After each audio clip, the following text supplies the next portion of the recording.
ഇപ്പം ഞാൻ police department ജോലി ചെയ്യുന്നില്ല. 7 വർഷം കൂടെ സർവീസ് എനിക്ക് നിലനിൽക്കുന്നുണ്ട്. കാരണം ഞാൻ Perinthalmanna police station sub inspector ആയിരുന്നിട്ട് ഒരു 6 മാസം മുമ്പാണ് ഞാൻ വോളണ്ടറി റിട്ടയർമെൻറ്റ് എടുത്ത്. ഇപ്പം ഞാൻ നിങ്ങളെപ്പോലെ സിവിലിയനാണ്. പക്ഷേ 85,000 രൂപ പോലീസിൽ മാസം ശമ്പളമായിക്കൊണ്ടിരുന്ന ആ ഒരു സബ് ഇൻസ്പെക്ടർ യൂണിഫോമാണ് ഞാൻ ഊരി വെച്ചത്.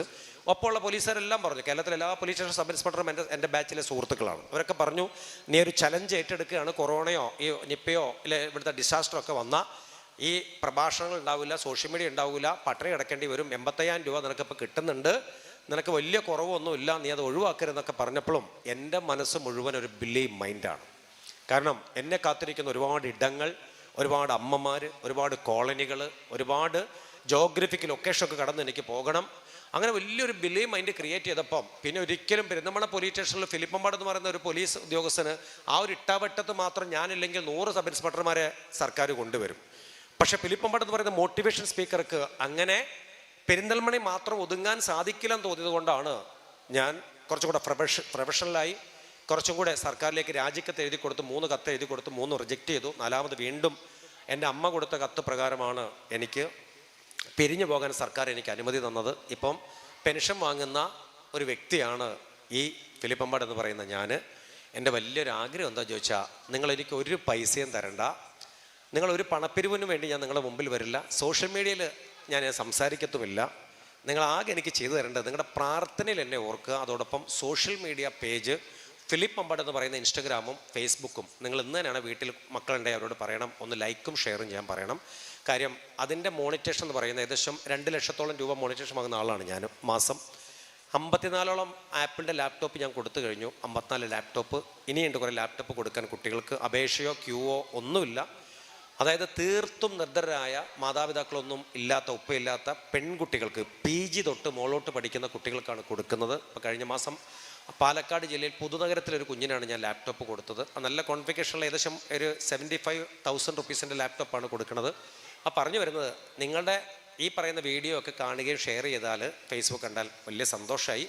ഇനി വേറെ പ്രാർത്ഥന കൂടെ നിങ്ങൾ പ്രാർത്ഥിക്കണം. 2030 മലപ്പുറം ജില്ലയിൽ തീർത്തും സൗജന്യമായിട്ട് ലഹരിയുടെ ഉപയോഗം മൂലം ദുരന്തം അനുഭവിക്കുന്ന കുട്ടികളെ ശാസ്ത്രീയമായ രീതിയിൽ അവർക്കൊരു സൈക്കാട്രിക് ഇൻ്റർവെൻഷൻ പ്ലസ് ഒരു കിടത്തി ചികിത്സയൊക്കെ ചെയ്യാൻ പറ്റുന്ന ഒരു സൂപ്പർ സ്പെഷ്യാലിറ്റി ഹോസ്പിറ്റൽ എൻ്റെ അമ്മ മേരിക്കുട്ടിയുടെ പേരിൽ പടുത്തുയർത്തുക എന്നുള്ള വലിയ സ്വപ്നത്തിൻ്റെ യാത്രയിലാണ് ഞാൻ.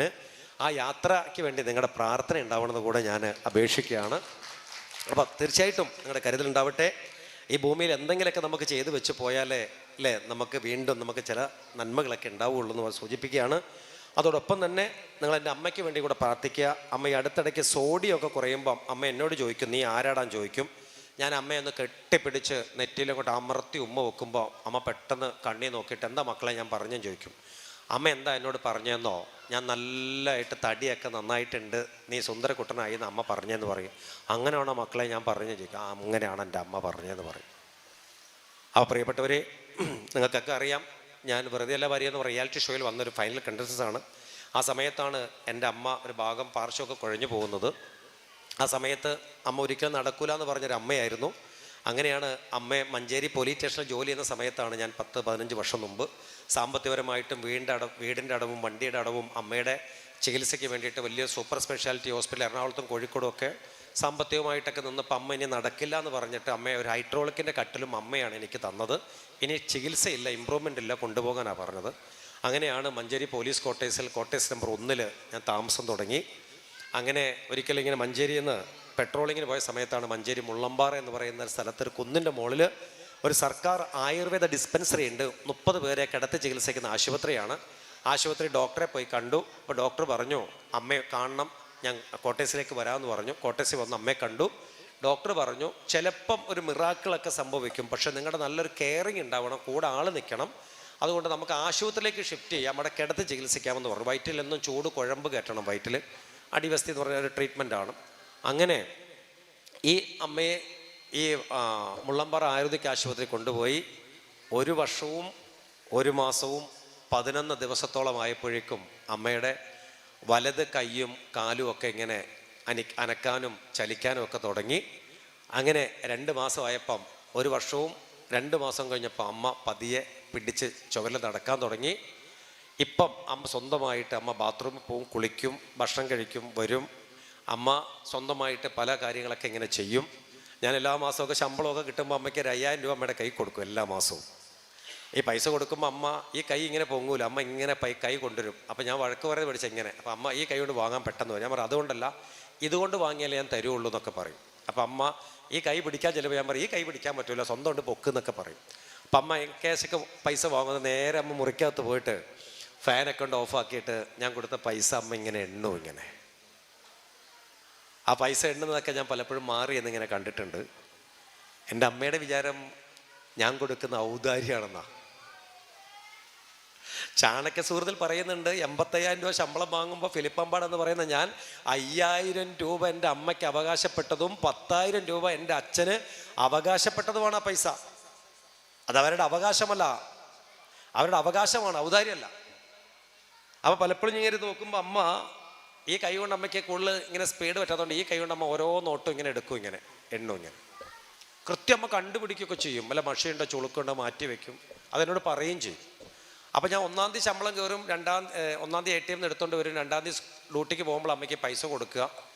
ഇടയ്ക്കൊക്കെ ഞാൻ അങ്ങോട്ടും ഇങ്ങോട്ട് പാസ് ചെയ്യുമ്പോൾ അമ്മയുടെ ഈ എണ്ണലൊക്കെ ഇങ്ങനെ കാണും. വലിയ രസമാണ് കാണാൻ അമ്മ എണ്ണുന്നതും അമ്മയുടെ മുഖഭാവവും ഒക്കെ. അതിനിടെ ഒറ്റയ്ക്ക് വർത്താനമൊക്കെ പറയും, അയ്യോ ഇത് മഷിയുണ്ടല്ലോ, എൻ്റെ കുഞ്ഞിനെ പറ്റിച്ചല്ലോ ഒക്കെ പറയും. അപ്പോൾ അതിൽ മഷിയുണ്ട് അമ്മ പറയും, അമ്മ എന്നെ കുഞ്ഞിനെ പറ്റിച്ചല്ലോ ഇവരെന്നൊക്കെ പറയും. അങ്ങനെയൊക്കെ നമുക്ക് പറയും, ഒക്കെ ചിരിയൊക്കെ വരും.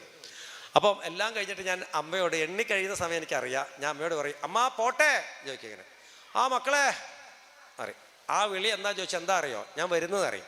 കാര്യം അമ്മയുടെ ബെഡ്റൂമിൽ നിന്ന് വന്ന് തിണ്ണയിൽ സിറ്റൗട്ടിൽ വന്നിട്ട് അമ്മ ഒരു കസേരയുണ്ട്, അവിടെ വന്ന് ഇരുന്നാൽ മാത്രമേ എനിക്ക് വണ്ടി എടുക്കാൻ ധൈര്യമുള്ളൂ. ഞാൻ വണ്ടി എടുക്കുമ്പോൾ അമ്മ എന്നും ഇങ്ങനെ ആക്കിയിട്ട് ഇങ്ങനെ കൈകൊണ്ട് ടാറ്റ കാണിക്കും. ഇത് കണ്ടിട്ട് എൻ്റെ വീട്ടിൽ ഞാൻ വണ്ടി എടുക്കുക, വലിയ ധൈര്യം.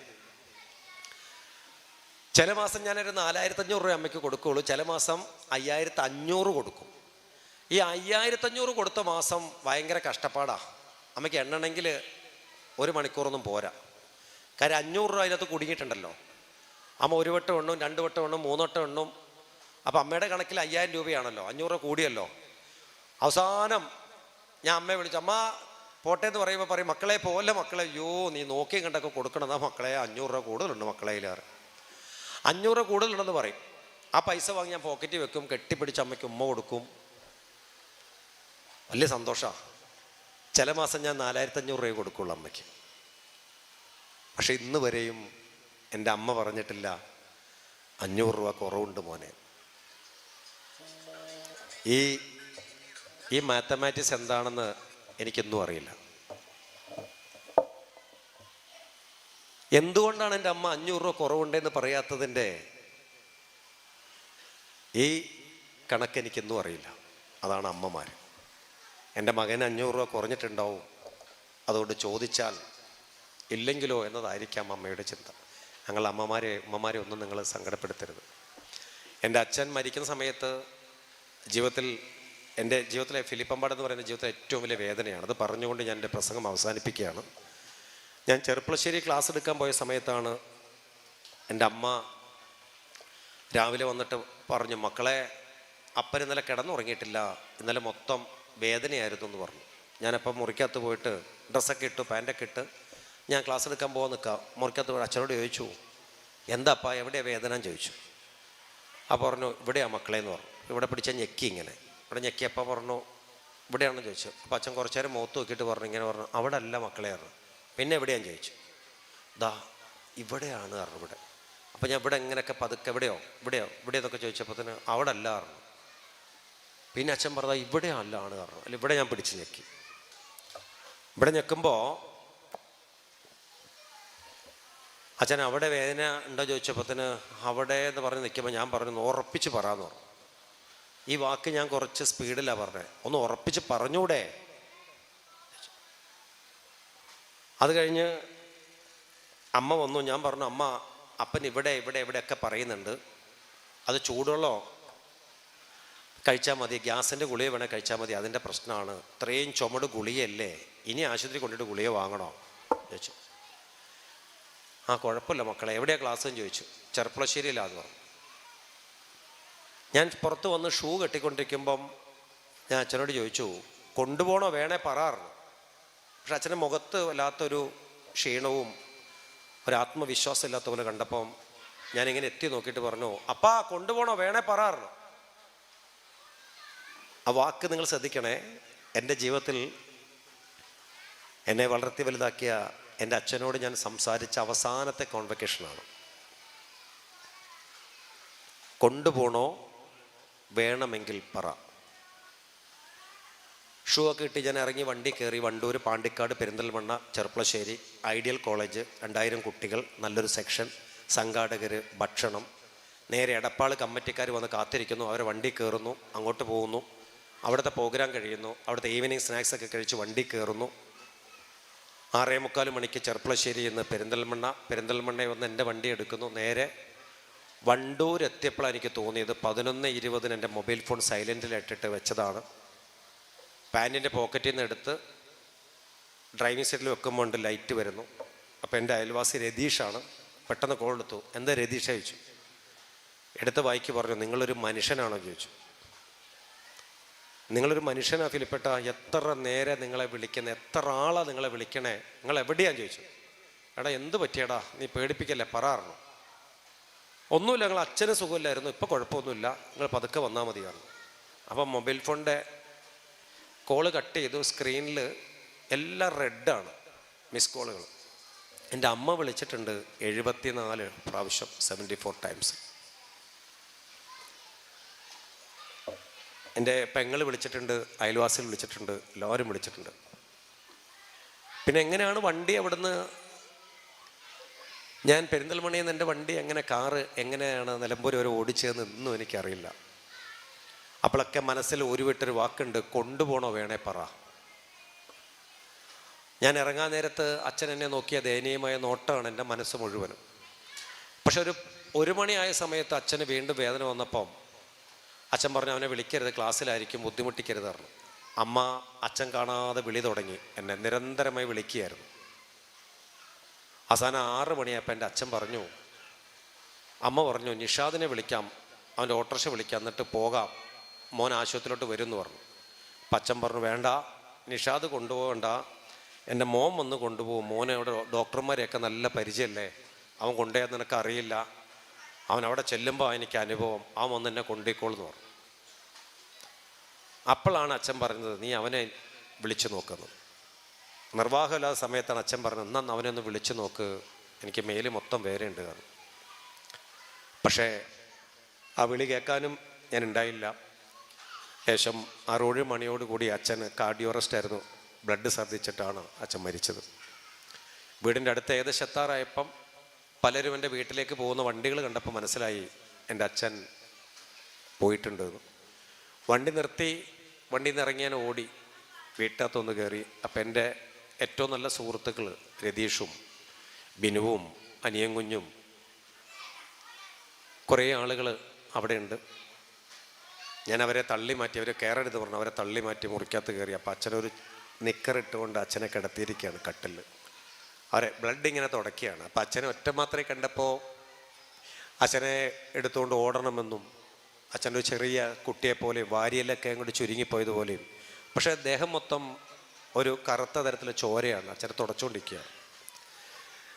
ജീവിതത്തിൽ ഇന്നും ആ സാഹചര്യത്തിനെ ഞാൻ മറികടക്കാൻ ശ്രമിക്കാറുണ്ട്. പക്ഷേ നിങ്ങളുടെയൊക്കെ എൻ്റെ ആജ്ഞയിൽ അപേക്ഷയാണ്, നമ്മുടെയൊക്കെ മാതാപിതാക്കളെ അവരുടെ കുഞ്ഞു വേദനകളിൽ നിങ്ങളത് കാണാതെ പോകരുത്. നാളെ അവരെ കാണാമെന്ന് നിങ്ങൾ വിചാരിച്ചാൽ ഒരവസരം നിങ്ങൾക്ക് ദൈവം തന്നു എന്ന് വരില്ല. ഫ്യൂണറെല്ലാം കഴിഞ്ഞു. പിറ്റേ ദിവസം പകൽ സമയത്ത് പോലും പോകാൻ ബുദ്ധിമുട്ടുള്ള ഒരു സ്ഥലമാണ് റോബി നഗർ എന്ന് പറയുന്ന ഓടായിക്കൽ, നിലമ്പൂരിൻ്റെ ഒരു കിഴക്ക് ഭാഗം. പകലൊക്കെ ആന ഇറങ്ങും. പ്രത്യേകിച്ച് സെമിത്തേരി ഒരു കുന്നിൻ്റെ ഫോറസ്റ്റിൻ്റെ സൈഡിലാണ് സെമിത്തേരി. ഒരു 9:30 മണിയായപ്പം എനിക്ക് ഉറക്കം നഷ്ടപ്പെട്ടു. പിറ്റേ ദിവസവും അച്ഛനില്ലാത്ത വീട്ടിൽ ഒരു നിമിഷം പോലും പിടിച്ചു നിൽക്കാൻ പറ്റുന്നില്ല. അച്ഛൻ്റെ ഷർട്ടുകളും അച്ഛൻ്റെ റേഡിയോയും അച്ഛൻ്റെ കണ്ണടയും അച്ഛൻ കിടന്ന ബെഡുമെല്ലാം എന്തൊക്കെയോ എന്നോട് പറഞ്ഞു എന്നിരിക്കുന്നതായിട്ട് എനിക്ക് തോന്നി. അങ്ങനെ ഞാൻ എൻ്റെ വണ്ടി എടുത്ത് ആരോടും പറയാതെ സെമിത്തേരി പോയി. എൻ്റെ ജീവിതത്തിൽ ഒരു 3 മണിക്കൂർ നിരന്തരമായി നോൺ സ്റ്റോപ്പായിട്ട് ഞാൻ കരഞ്ഞൊരു നിമിഷമാണ് 3 മണിക്കൂറോളം. ഞാൻ പറഞ്ഞു, ഇന്നും സെമിത്തേരി പോകുമ്പം ഞാൻ ആ സെമിത്തേരിയുടെ കവാടത്തിൽ കിടക്കുമ്പം ഞാൻ പറയാറുണ്ട്, കൊണ്ടുപോകണോ, വേണമെങ്കിൽ പറ, ഞാൻ വന്നിട്ടുണ്ട്. എല്ലാ വേദികളിലും ഞാൻ കുട്ടികളോട് ഈ കാര്യം പറയാറുണ്ട്, എൻ്റെ അച്ഛന് വേണ്ടി പ്രാർത്ഥിക്കണമെന്ന്. അതുകൊണ്ട് എല്ലാ മക്കളോടും എനിക്ക് പറയാനുള്ളത്, നിങ്ങളൊന്നും നിങ്ങളുടെ മാതാപിതാക്കളെ സങ്കടപ്പെടുത്തരുത്. മക്കളോടൊക്കെ പറയാം, നിങ്ങളുടെ വീട്ടിൽ പ്രായമായ ഉപ്പ ഉമ്മ ഉണ്ടെങ്കിൽ അവരുടെ കാലുവേദനയുണ്ട്, തലവേദനയുണ്ട്, നെഞ്ചുവേദനയുണ്ട് എന്ന് അവർ പറഞ്ഞാൽ നിങ്ങൾ ശ്രദ്ധിക്കണം. 100% വേദന അവർക്കുണ്ട്, പക്ഷെ അവർ പറഞ്ഞത് വെറും 30%. നിങ്ങൾക്ക് ബുദ്ധിമുട്ടാവും വെച്ചാൽ അവർ പറഞ്ഞത്. പക്ഷെ നിങ്ങളുടെ മക്കളുണ്ടല്ലോ, ഇതുപോലുള്ള ചെറിയ കുഞ്ഞുങ്ങൾ, അവരുടെ നഖമൊന്ന് തട്ടിയാൽ, അവരുടെ കണ്ണിൽ സോപ്പ് പോയാൽ, അവരൊന്ന് ചുമച്ച് തലയിലേക്ക് നെറുകുന്നിലേക്ക് എരിവ് കയറിയാൽ, അവരുടെ കുഞ്ഞിക്കാലൊന്ന് വേദനിച്ചാൽ, അവർ ചത്തുപോണേ എന്ന് പറഞ്ഞ് അലമുറയിട്ട് കരയും. അത് നമുക്ക് വല്ലാതെ വേദനിക്കും. കാരണം അവൻ്റെ വേദന 10% വേദന അവൻ 100%മായി നിങ്ങളുടെ സ്നേഹത്തിന് വേണ്ടി അവൻ കരഞ്ഞത്. അത് നമ്മളെ വല്ലാതെ വേദനിപ്പിച്ചു. പക്ഷേ ജന്മം നൽകി വളർത്തി വലുതാക്കിയ ഒരു കാലഘട്ടത്തിൻ്റെ ഇതിഹാസങ്ങളായ നമ്മുടെ മാതാപിതാക്കൾ ചുമക്കുണ്ട്, മുട്ടിന് വേദനയുണ്ടെന്ന് പറയുന്നത് 100% വേദനയാണ്. അതവർ പറഞ്ഞത് 30, 20, 10%. അവരെ ശുശ്രൂഷിക്കാൻ ഒരു നിമിഷം പോലും നിങ്ങൾ ആശങ്കപ്പെടരുത്. നാളെ അവരെ സ്നേഹിക്കാൻ അവസരം നിങ്ങൾ തേടിപ്പോയാൽ ഈ ഭൂമിയിൽ അവരുടെ ഓർമ്മകൾ മാത്രമാവും ബാക്കിയാണ്.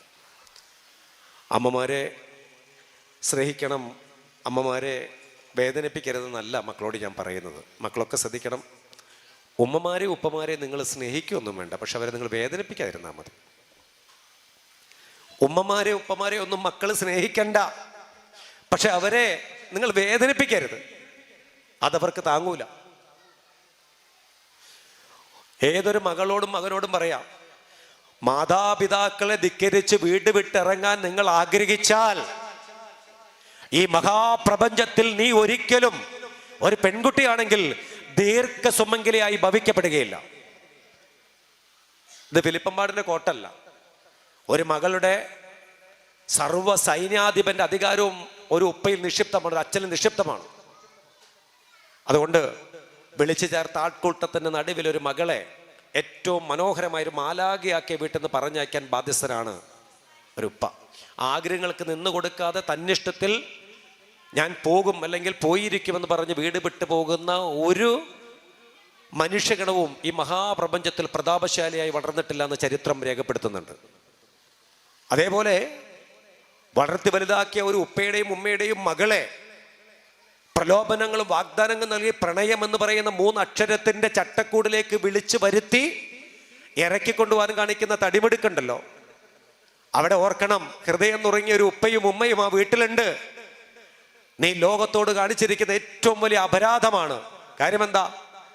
19 വർഷക്കാലത്തോളം 17 വർഷക്കാലത്തോളം വളർത്തി വലുതാക്കിയ ഒരു ഉപ്പ, ഒരു അച്ഛൻ്റെ മാനസിക വൈകാരിക വേദനകളെ കാണാതെ, ഒരു ഉമ്മയുടെ പേറ്റുന്നവിനെ കാണാതെ നീ അവളെ ജീവിതത്തിലേക്ക് വിളിച്ചാൽ കാലം ചരിത്രത്തിന്റെ ഇടങ്ങളിൽ എഴുതി ചേർക്കപ്പെടും. നാളെ ഒരു ദിവസത്തിൽ അതിൻ്റെ 1000 മടങ്ങ് നീ വേദന അനുഭവിക്കുമെന്ന് ചരിത്രം രേഖപ്പെടുത്തുന്നു. അതുകൊണ്ട് തന്നെയാണ് പ്രണയം എന്ന വിവാഹങ്ങൾ മുഴുവനും ഈ പ്രപഞ്ചത്തിൽ പരാജയപ്പെട്ടു പോകുന്നതായിട്ടാണ് ചരിത്രം രേഖപ്പെടുത്തുന്നത്. പ്രണയത്തിന് ഞാൻ ഒരു വിരോധം പറയുന്ന ആളൊന്നുമല്ല, പക്ഷേ പ്രണയ വിവാഹങ്ങൾ മുഴുവനും പരാജയപ്പെട്ടു പോകുന്നു എന്ന് കണ്ടെത്തിയത് 92% പ്രണയവിവാഹങ്ങൾ പരാജയപ്പെടുന്നു. പരസ്പരം കണ്ട് കേട്ട് ഇഷ്ടപ്പെട്ട് സംസാരിച്ചിട്ടും ഒന്നായവർ എന്തുകൊണ്ടാണ് പാതി വഴിയിൽ പിരിഞ്ഞു പോകുന്നത്? എന്തുകൊണ്ടാണ് കുടുംബ ബന്ധത്തിൻ്റെ സപ്പോർട്ടില്ലാതെ, എന്തുകൊണ്ടാണ് ഒരു തുണയില്ലാതെ അവസാനം അടിച്ചു പിരിയുന്നതായിട്ട് നമ്മളൊക്കെ കാണുന്നത്? അവിടെ എല്ലാം ശ്രദ്ധിക്കണമെന്ന് മാത്രം പറയുകയാണ്. അതുകൊണ്ട് അമ്മമാരെയും ഉപ്പമാരെയും സ്നേഹിക്കുക മക്കളെ. അതിൽ കഴിഞ്ഞൊന്നും ഈ സംസാരത്തിൽ എനിക്ക് ആവർത്തിച്ച് പറയാനില്ല. അവരെ സ്നേഹിച്ച് സന്തോഷിപ്പിച്ചാൽ ഈ മഹാപ്രപഞ്ചത്തിൽ നിങ്ങളെ തോപ്പിക്കാൻ ഒരു മനുഷ്യന് സാധിക്കൂല. ഉമ്മ എന്ന് പറഞ്ഞാൽ ഉപ്പ പറഞ്ഞ പോലെ കേവലം ഒരു വാക്കല്ല. അമ്മ സൂര്യോദയത്തിന് മുമ്പേ കൈലുകളോടും പാത്രങ്ങളോടും ഒക്കെ തട്ടിയും മുട്ടിയും സംസാരിക്കുന്ന ഒരു സ്ത്രീ ജന്മമുണ്ടെങ്കിൽ അവളുടെ പേര് അമ്മ എന്നാണ്. തൊടിയിലെ വാടിക്കരിഞ്ഞ ചെടികൾക്കും കരിയാപ്പലുകൾക്കൊക്കെ വെള്ളമൊഴിച്ചു കൊടുത്ത് ഒരു കർഷക സ്ത്രീ അവാർഡ് പോലും ഇന്ന് വരെയും കിട്ടാത്തൊരു മഹിള വീട്ടിലുണ്ടെങ്കിൽ അവളുടെ പേര് അമ്മ എന്നാണ്. അവളെ സങ്കടപ്പെടുത്തരുത്. നമ്മുടെ വരവെന്ന് വൈകിയാൽ ഉമ്മറപ്പടിയിൽ മറ്റൊരു പ്രസവേന അനുഭവിപ്പത് ആരാന്ന് ചോദിച്ചാൽ അവളുടെ പേരും അമ്മ എന്നാണ്. അവളെ സങ്കടപ്പെടുത്തരുത്. വിളമ്പിക്കൊടുത്ത് തനിക്ക് തിരിയാതെ വരുമ്പോ മക്കളെ ഉമ്മാക്കത് ഇഷ്ടമല്ല എന്ന് കള്ളം പറയുന്നവളുടെ പേര് ഉമ്മ എന്നാണ്. അവളെ സങ്കടപ്പെടുത്തരുത്. ദൈവത്തോടുള്ള പരിവം പറച്ചിൽ സ്വന്തം പേര് പറയാൻ മറന്നു പോകുന്ന ഒരുവളുണ്ടെങ്കിൽ അവളുടെ പേരും ഉമ്മ എന്നാണ്. അവളെ സങ്കടപ്പെടുത്തരുത്. സമാധാനത്തിനുള്ള നൊബേൽ പുരസ്കാരം ലഭിക്കാതെ പോയ മദർ തെരേസമാരാണ് നമ്മുടെ ഓരോ അമ്മമാരും. അവരെ സങ്കടപ്പെടുത്തരുത്. എൻ്റെയും നിന്റെയും വരവെന്ന് വൈകി വീടിനെ ഓർക്കാതെ വീടിനെ മറന്നു കളയുന്നിടത്താണ് ഓരോ അമ്മമാരും ഈ ലോകത്ത് മരിച്ചുകൊണ്ടിരിക്കുന്നത്. ഗൃഹാന്തരീക്ഷത്തിന്റെ ഇരുണ്ടിടനാട് ചൂടിനോടും ചാരത്തോടും പടവെട്ടി ചുക്കി ചുളിഞ്ഞുപോയ ഒരു പഴന്തുണി കഷ്ണമാണ് നമ്മുടെ ഓരോ ഉമ്മമാരും. അവരെ സങ്കടപ്പെടുത്തരുത്. എൻ്റെയും നിങ്ങളുടെയും വിഴിപ്പലക്കി അലക്കി തളർന്നു പോയവളുടെ പേരാണ് ഉമ്മ. അവളെ സങ്കടപ്പെടുത്തരുത്. എല്ലാ ലൈറ്റുകളും അണച്ച് അവസാനത്തെ ലൈറ്റും കെടുത്തി സ്വന്തം ഒരു മുറി പോലും ഇല്ലാതെ കിടന്നുറങ്ങുന്നവളുടെ പേര് അമ്മ എന്നാണ്. അവളെ സങ്കടപ്പെടുത്തരുത്.